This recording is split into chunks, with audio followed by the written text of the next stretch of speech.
A short history of broadcasting in the Puget Sound. If you were to turn on your TV in Tacoma around Halloween, anytime between 1972 and 1976, you might see something like this. This is Dr. Zinger's Astral Projections, a late-night creature feature movie show that aired Saturday nights at 11 p.m. on KTVW-TV Channel 13.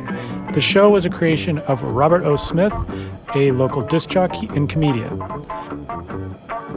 Smith would play many of the show's different characters, such as Film Laurie, a Peter Lorre type with eyes made with eggshells and false eyelashes, or Clifford Scuzz, the voice of youth, among other bizarre personalities.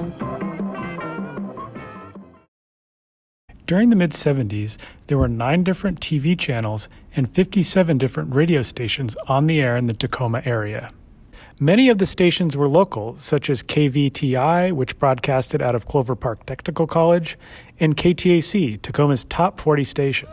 With FM, KTAC, Tacoma. A station that makes it happen. KTAC 85. Radio broadcasting didn't get started in Tacoma until around the early 1920s. When KMO and KGB began broadcasting. KMO was broadcast from the Winthrop Hotel and later from the Keys building. KGB was owned by the Tacoma Ledger newspaper. At that time, broadcasts were to address meetings and civic club information, local sports, and other topics of interest. A little later, in 1922, Tacoma's First Presbyterian Church began broadcasting sermons and services as KFBG.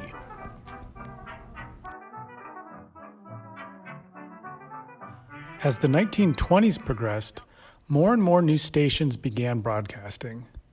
As technology advanced, radio signal strength increased, which allowed them to be heard over greater distances. Looking through the Tacoma newspapers at the time, you can see, month to month, more and more stations added to the listings. One of these Seattle stations during Prohibition was KFQX in 1924, started by Roy Olmsted, a known local bootlegger.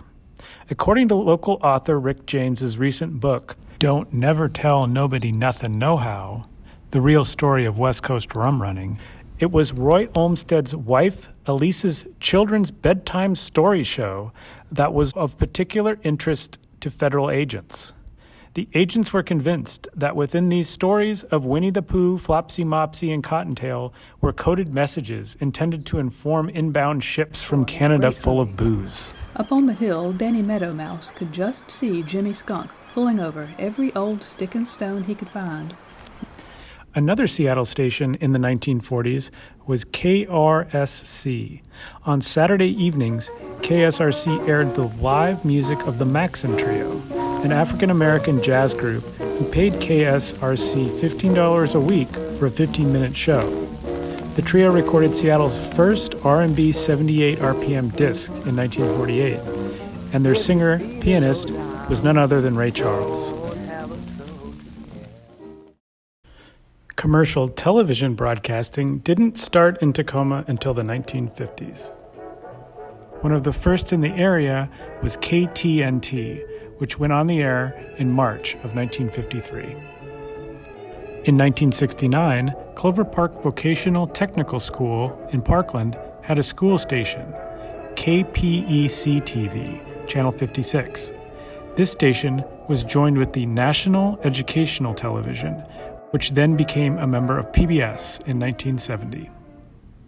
KRSC-TV made history by airing some of the first ever TV shows hosted by African Americans. For instance, the Amana Appliance Company sponsored a show by Seattle's singing boogie-woogie pianist Mercedes Welker. Before KCPQ 13, Channel 13 belonged to KTVW, which hosted a live television show titled The Bob Corcoran Show, which featured guests like jazz legend Duke Ellington, the original actors that played Batman and Robin, and prominent area politicians.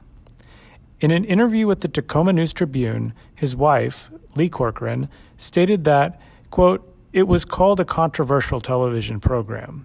He was excellent at getting people to think," unquote.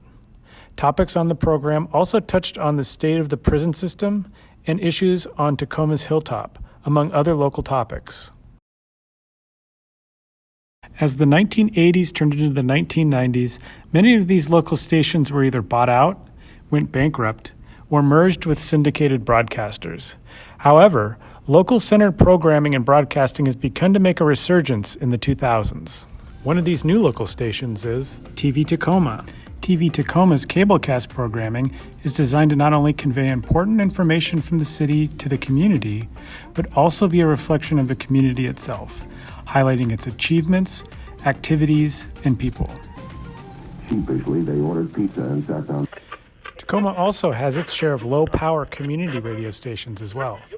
KTQA 95.3 FM, according to their website, is a place on the radio where you can hear good music, good conversations, and great information about our community. Their transmitter is currently located in Hilltop. KTAH 101.9 FM Radio Tacoma is an all-volunteer community radio station that was developed to provide a venue for local voices, news, and talent that might otherwise not get heard. Their transmitter is located in South Tacoma, near the Tacoma Mall. This was only a small selection on the varied, strange, and surprising history of broadcasting in the Puget Sound.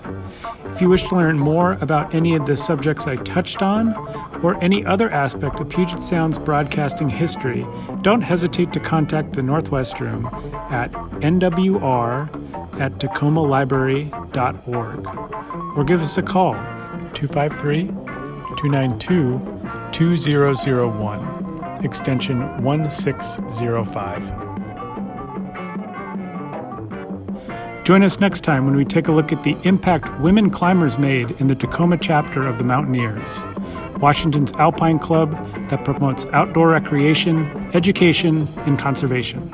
Thanks for watching.